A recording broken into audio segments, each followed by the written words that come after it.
5 fruits et légumes par jour, on le sait, mais on ne le fait pas. Avouez, vous avez beau essayer, vous n'y arrivez pas. Finis tes légumes, le nouveau podcast de Slate va vous les faire aimer. Un podcast sponsorisé par Kitok.fr. Kitok propose des paniers recettes avec des produits frais et de saison, le tout livré gratuitement partout en France, chez vous ou sur votre lieu de travail. Chacun d'entre nous a ses madeleines, ses jolis souvenirs gastronomiques d'enfance, mais les souvenirs d'enfance de chacun sont différents, en gastronomie comme pour le reste. Parce qu'il y en a qui ont grandi à la mer et qui ont mangé beaucoup de poissons quand ils étaient petits. Il y en a qui ont eu une enfance légumière, il y en a qui ont eu une enfance viandarde, il y en a qui ont eu une enfance en ville, et il y en a qui ont eu une enfance à la campagne. Nos souvenirs sont différents, mais on en a un en commun. Et c'est un mauvais souvenir. C'est la blette.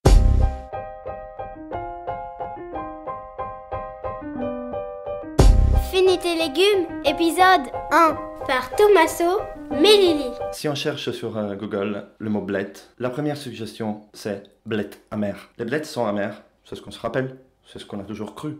Non, les blettes ne sont pas amères, les blettes sont très très très sucrées. Et il y a plein de variétés de blettes en plus. Il y a la blette verte qu'on connaît tous, qui déjà existe sous deux formes. Une avec des côtes très très longues et épaisses et très peu de feuilles. Et une avec un peu plus équilibrée, où il y a quasiment autant de feuilles que de côtes. Mais surtout, il y a, et on commence à en trouver de plus en plus dans les marchés, il y a les blettes couleurs, qui ont des côtes, qui peuvent avoir des côtes jaunes, rouges, blanches, mais aussi vertes, parfois même bleues. Il y a de légères différences de goût. Elles sont un peu plus délicates parfois. Et surtout, il y a des fortes chances d'arriver à les faire manger aux petits. Pourquoi la blette est un aussi mauvais souvenir? Pourquoi elle était aussi mauvaise à la cantine? Il y a une raison très simple. C'est parce que la blette fait partie de ces légumes que, dans une bonne partie de l'Europe, on a toujours eu tendance à cuire de façon punitive, à les bouillir, comme s'il fallait les désinfecter du péché originel de ne pas être viande. C'est un problème qui est lié surtout aux feuilles, donc à la partie verte. Ce qui devient amer, dans la plupart des légumes qu'on estime être amers, c'est la chlorophylle, qui cuit trop, et qui donc s'altère. Comment cuire les blettes de façon non punitive? Parce qu'on n'est plus à l'école. Les blettes, il faut savoir, c'est deux légumes en un. Il y a les côtes, c'est-à-dire les parties blanches, et il y a les feuilles, qui sont vertes. C'est un peu un oxymore. Ça fait partie du même objet, mais ça a deux cuissons différentes.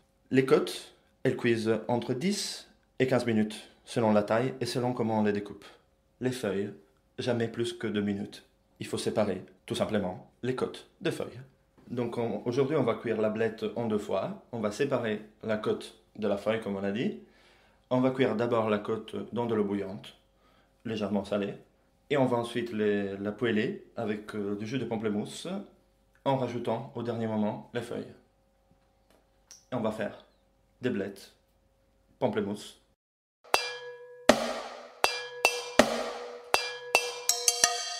Donc, pour 4 personnes, en entrée, on va prendre une blette de taille moyenne, 2 beaux pamplemousses roses, une échalote, huile d'olive, sel et poivre. C'est un légume très fragile, donc si on en consomme, il faut idéalement le consommer le jour où on l'a acheté. Et essayer de l'acheter très frais, évidemment. C'est vraiment pas difficile de se rendre compte de quand il est frais. Ça, c'est le bruit de la blette fraîche. Ça doit être comme ça. La feuille en elle-même communique beaucoup plus de joie. On peut éventuellement imaginer de le garder 2 ou 3 jours maximum, enroulé dans un torchon humide, et dans les bacs à légumes du frigo, à condition qu'il soit propre. Ce qui est rarement le cas. Donc, on prend toute la blette entière avant de la laver et on coupe la base qui est souvent remplie de terre.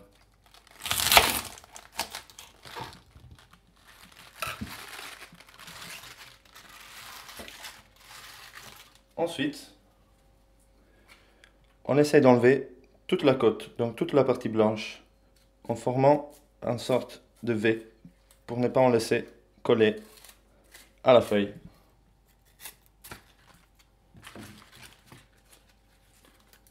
Il y en a pas mal.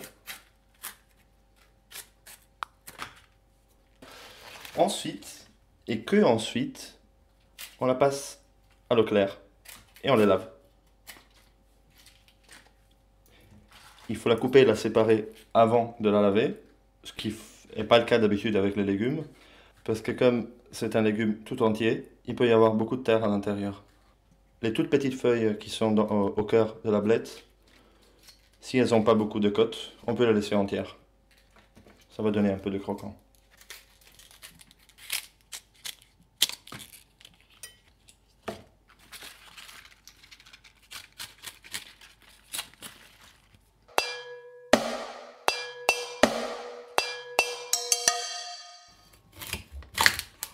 Ensuite, on coupe les côtes en gros tronçons et on attend que l'eau soit bouillante.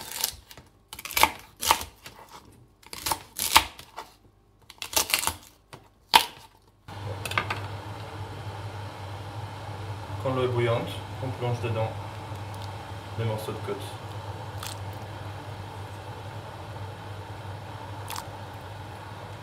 On va cuire les côtes à l'eau bouillante entre 10 et 15 minutes, selon la taille de la blette, jusqu'à ce qu'elle soit tendre. Et donc on prend un pamplemousse, on coupe le haut et les bas. Ensuite on le pose et avec un petit couteau, on commence à enlever tout le zeste pour libérer la chair.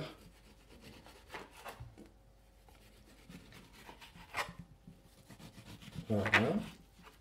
Une fois qu'on a fini, on récupère les petites suprêmes, les petits quartiers, avec le couteau, en essayant de ne pas ramener du blanc, qui pour le coup, lui, sera très amer.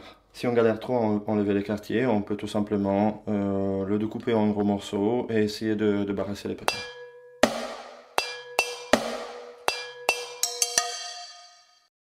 On coupe finement l'échalote et on commence à la faire revenir avec de l'huile dans une poêle pendant 4-5 minutes.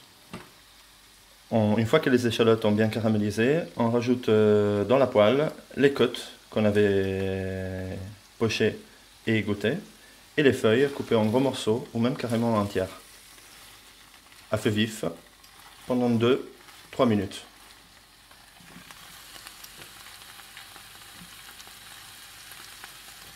Pendant ces 2 ou 3 minutes, on va prendre l'autre pamplemousse qu'on avait, on le coupe à moitié et on le presse.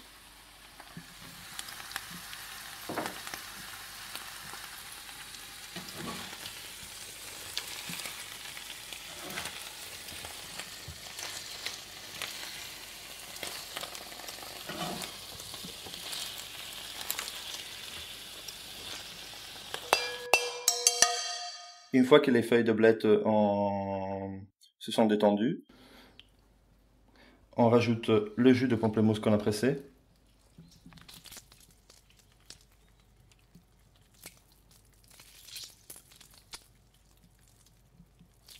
Ensuite, un peu de poivre, un peu de sel si besoin. On dresse en 3 petites assiettes et en rajoutant quelques quartiers de pamplemousse qu'on avait retirés tout à l'heure. Vous pouvez le manger chaud, tiède ou même froid. C'était Fini tes légumes, un podcast de Slate.fr par Tommaso Melilli, production Christophe Caron. Retrouvez-nous sur Slate.fr, iTunes et SoundCloud.